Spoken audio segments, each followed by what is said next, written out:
Hello and welcome, Aquarius, to your June 2023 horoscope. I'm Jeff Smith. I'm your professional astrologer here with you at Raise Your Vibration TV. Welcome to the new feature, Aquarius. I love to do new things. And this isn't really a new thing. I've been doing this for a long time, since 1995, I guess. And God, I'm really showing my age. But listen, I was a 20-something-year-old kid back then, and astrology bit me by the boo boo, and I love it, and I've loved it ever since. And I love doing the tarot and astrology readings here on Raise Your Vibration TV. I love doing this for the channel, but it every month I felt kind of lackluster about it. I was kind of cutting off the intuitive guidance with some of the astrology, and I'm like, you know what? I can handle both things. I'm a Leo, damn it. I can do it.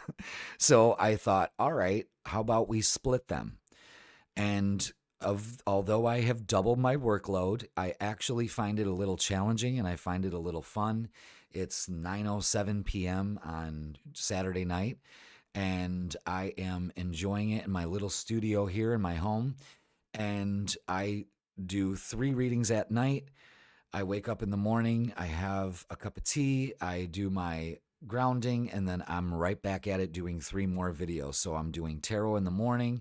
Then I go, not only that, but I go to my spiritual center from like 11 to 4, and I come home, I ground, and I'm right back at it doing the astrology. So I'm doing intuitive tarot readings in the morning for the channel, and then going and doing readings all day at my shop. And then I come home and do readings for you. And you know what? I thought this was daunting at first. I kind of kicked the can around it for a while, but you know what? Sometimes you just got to take that leap of faith, and it's paying off. And it pays off because I'm doing what I love from morning to night. And that's what I ask the universe for. And if I can do that, so can you. Okay. So, welcome to the new feature here. Let's get to your chart. So, basically, what we're going to do is we're going to look at your sun sign chart. We're going to focus on the full moons and the new moons of the month. And we're just going to walk through the calendar. I have a calendar in front of me with all the aspects that I've written that go through the month and the dates and all of that. So, we're just going to have a conversation and walk you through this beautiful month of June. All right, Aquarius. Let's talk about some tension, shall we? Okay, Pluto has moved into your sign. It hasn't been there in almost 275 years. I think it's 275 or 265, around there. 200 years, a little over 200 years. I should have just said that. That's another thing. I want you guys to know that I don't do multiple takes of these readings. I find it cheapens it and it kind of loses it. And then all of a sudden, after so many takes, all of a sudden it's scripted.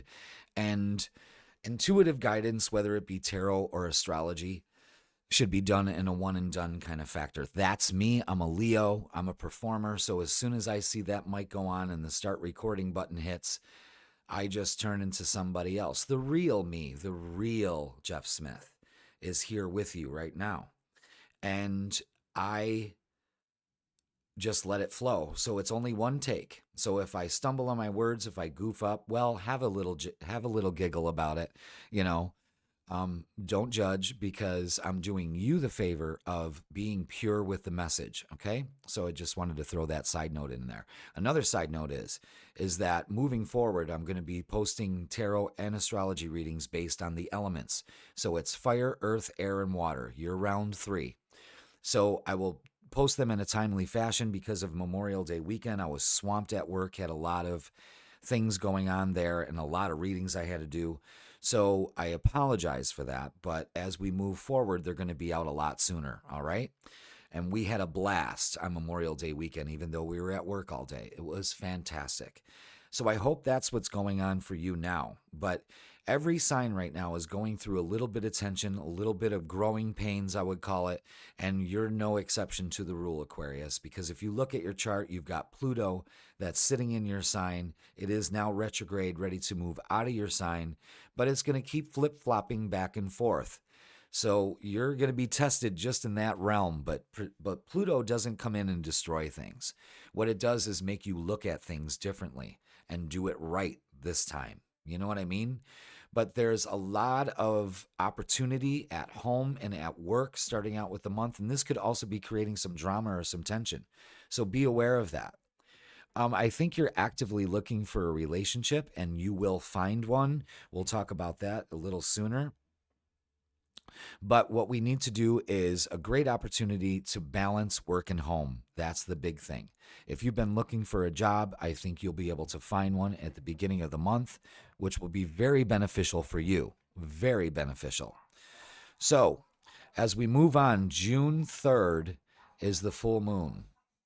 And the full moon brings about things that comes to light. Let's bring that chart up.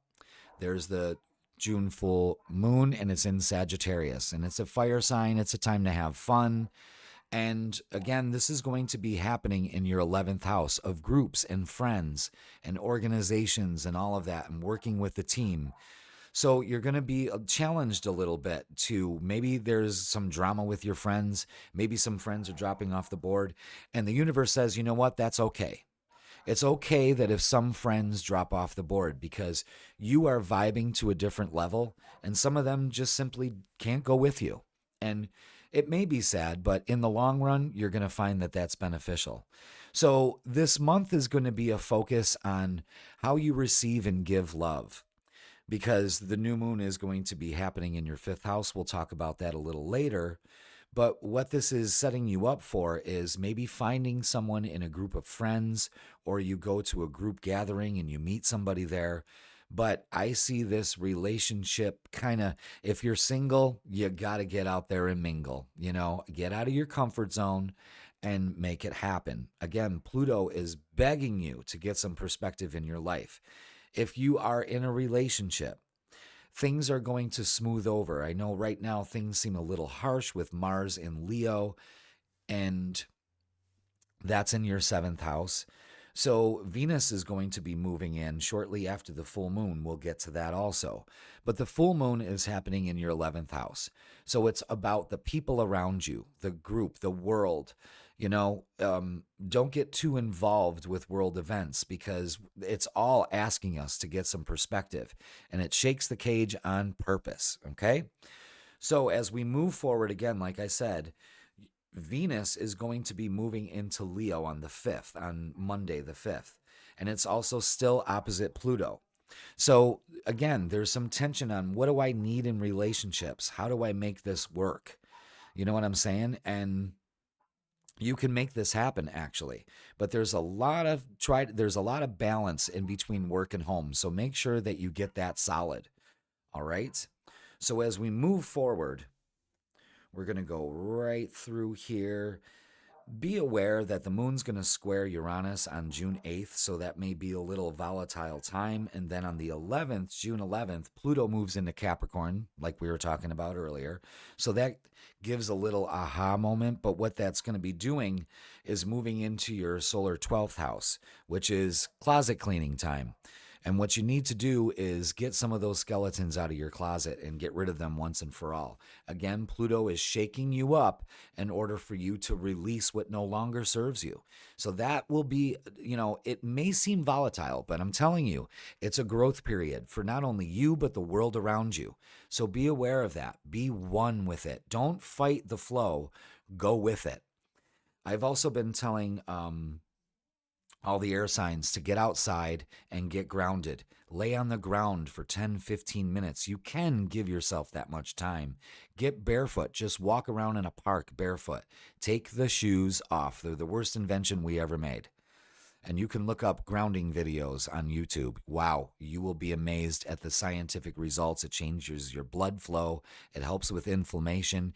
It clears the mental fog. And that's why I'm telling all the air signs to go out there and ground, because it will literally clear your mental fog. Trust me, 10, 15 minutes, you'll totally forget your horrible day. Trust me on that. All right, let's flip back to your solar chart. So again, there's going to be a balance between work and home. Lots of opportunities if you look for them. Don't focus on the drama, okay? So not only Pluto is moving back into Capricorn on June 11th, but Mercury is also moving into Gemini, its own sign. It likes to be there. So communication will be alive. Gemini is a fellow air sign, so things flow a hell of a lot better than they have been. So as we move on to the 17th, Saturn goes retrograde, and Saturn is in your solar second house. So it may be a time to rein in the finances. Maybe we're spending too much. Maybe we need to look at that. Another thing that we need to do is it's back to the drawing board on our self worth. Are we feeling restricted? Are we restricting ourselves in some way? Because the next day, the new moon is happening on the 18th, and the new moon is an excellent time to plant the seeds of your desires. And this is a great time to make those plans and get things done. The new moon is happening in your fifth house. So, right here, it's about having fun, it's about moving forward, and it is about romance. Romance, romance. We're going to have Venus in Leo, Mars in Leo. It's an excellent time to make things happen. An excellent time to make things happen. And the new moon in Gemini asks you, speak to the universe what you want and you will receive it. It is a powerful time for everybody, especially this new moon. So 3 days later, on the 21st, Wednesday, is the summer solstice. The moon, the sun moves into Gemini. Into Cancer. See, one take. Can't make this stuff up. The sun moves into Cancer, and that marks our summer solstice. We have 4 times: spring, summer, and fall.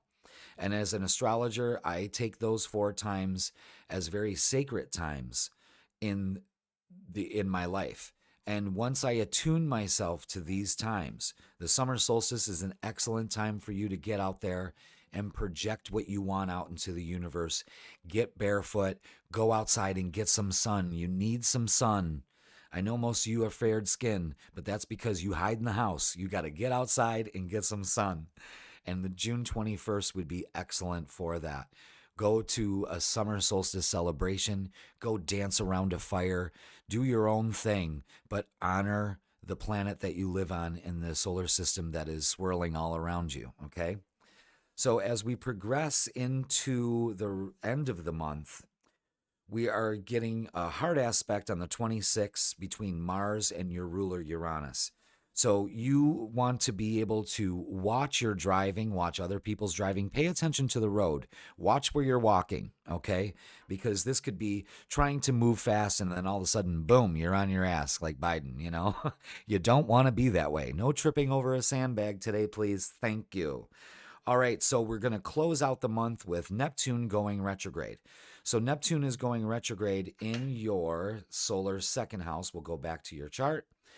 It's going retrograde in your solar second house. Again, how do I feel? Am I emotionally taken care of by myself and others? Again, it's all about love and giving and receiving love this month. So make this happen. Ask these questions to release you from the bonds that you chain yourself to, because there are no obstacles out in the world for you. You are your biggest obstacle. And at the end of the month, it's going to ask you are you deluding yourself, or are you going to let romance take you to the next level? That's what it's all about for you this month, Aquarius, is romance. So make it happen. Funnier things have happened, but the best thing to do is to have fun. Sometimes you take things too seriously and you're in your head, and you know what? Get out of your head and get into God, whatever that God is for you. And nature will definitely soothe your soul this month. So get out there, get grounded, celebrate the summer solstice on the 21st, open up to love, because you deserve it. Don't you think you deserve it? We all deserve love, and you deserve it too. Aquarius, thank you so much for joining us on this first June horoscope. We're going to have many more. Let me know in the comments how your month is going. If you like the horoscopes or not, hey, I can't be liked by everybody, but I love you, each and every one of you. So Aquarius, have a great month. Have a great, fun, romantic time this month, and I will see you in July. Thank you.